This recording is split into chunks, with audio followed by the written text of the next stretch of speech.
as we talk in September 2017, Secretary Tillerson is talking about cutting the Foreign Service by 4% and the State Department Civil Service by 8%.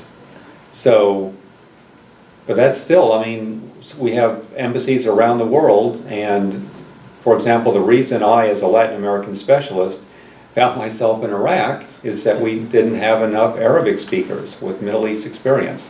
So any cutbacks, down the road, if the U.S. ever invades another country or whatever, if the Foreign Service officers aren't there with training in the languages, then, it's like the military. You can't just create a lieutenant colonel. You have to, come in as a lieutenant, become a captain and a major, and work your way up. So these boom and bust cycles in hiring,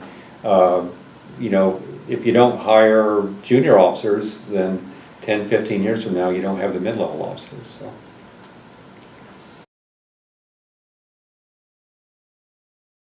So as we talk in September 2017, the President's proposed a budget which would dramatically cut back the State Department, U.S. Information, USAID, and Foreign Affairs in general.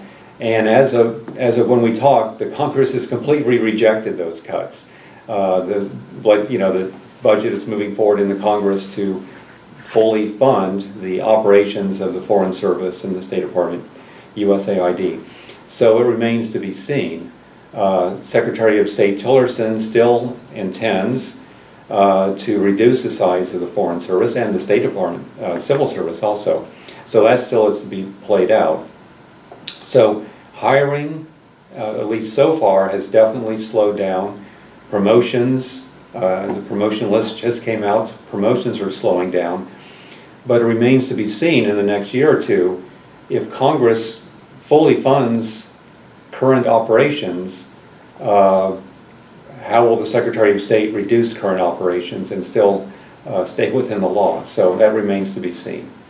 We've been through something like this before in the 1990s. After the collapse of the Soviet Union, the administration, President Bill Clinton, sought to reap a peace dividend, and big cuts were made to the U.S. presence overseas, budget cuts and personnel cuts.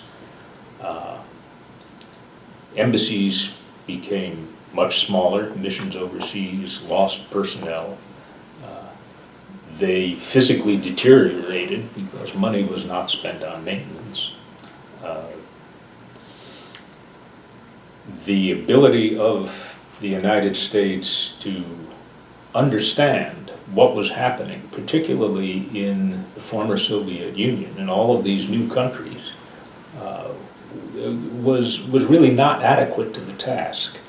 And I come from a background in Soviet and East European affairs, and I feel that the lack of understanding of what was going on in that part of the world, part of which is certainly attributable to cutbacks in personnel and funding, contributes to the situation we have today, the difficult problems that we have with Russia in particular, and not only with Russia, with some of the other former Soviet states as well. The effects of cutbacks in international affairs and in overseas presence are often not felt for a long period of time. When the demand for diplomats surged after 2001, they weren't there. They were not on the payroll. We had had such large personnel cutbacks in the 90s, more than 10%, that to staff Iraq and Afghanistan, particularly Iraq, people had to be pulled out of positions all over the world, and vacancy levels rose to 25%, some posts to 30, 35%. Work that needed to be done simply wasn't done. And yes, there is a price that is paid for that in terms of America's understanding of the world's understanding of the United States. The ability to carry out policies, even simple things like the ability to issue visas in a timely manner. These abilities were all eroded while foreign service people were working 60-hour weeks, 65-hour weeks, no overtime. It was very, very difficult times, and should not have happened. We could be facing something like that 4 or 5 years from now if the cuts that the administration has proposed take effect. But we've been down this road before, and it's, in some respects, it's a little self-correcting, because, you know, if they're not consular officers overseas, then foreigners who want to come be grad students in the U.S. won't be able to get, you know, student visas, and foreigners who want to go to Disneyland or San Francisco or wherever won't be able to get tourist visas. And so the U.S. universities and the businesses, you know, the Microsofts and the states will start screaming about, you know, there's long visa lines overseas. And then if American citizens can't get State Department consular officers to renew their passports, they'll start screaming. So we've been down this road before, unfortunately, and it's sad to see it possibly happening again. But if it goes on long enough and if the cuts are deep enough, it'll be very obvious in some respects what's being lost.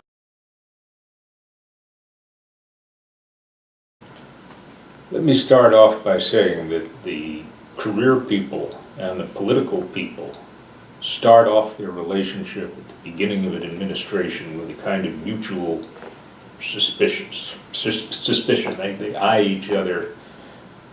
Political people look at the career people and say, these people served loyally my predecessors who were wrong about everything. Right. So I don't trust them. And the career people who were quite prepared to serve the new folks loyally, first of all, they know they're mistrusted. And secondly, they don't know who these new people are. And they are suspicious that they are ignorant bozos. So there's this mutual suspicion that needs to be overcome. There is often, particularly when there's a change of party, there's a big turnover in personnel at senior levels, and that takes a while to work through. Longer now than it did, say, between Carter and Reagan, if only because the confirmation process is now much slower. And this change of administrations is unique in my experience, and probably in American experience, in that senior people were relieved of their positions, but not replaced. There are scores of senior positions that remain vacant, and very few, actually very few, as we say, September 2017, very few nominees pending confirmation. Many, many vacancies, not only for ambassadorships abroad, where there have been some nominees confirmed, but maybe more importantly, domestically, assistant secretaries of state, undersecretaries of state, just empty desks. You can say, well, this is a wonderful chance for mid-grade career people to show what they can do. But in fact, you need senior leadership to guide policy, and you need people who are attuned to the thinking of the administration. And that's missing now. And that's missing after 9 months, and that's a serious problem.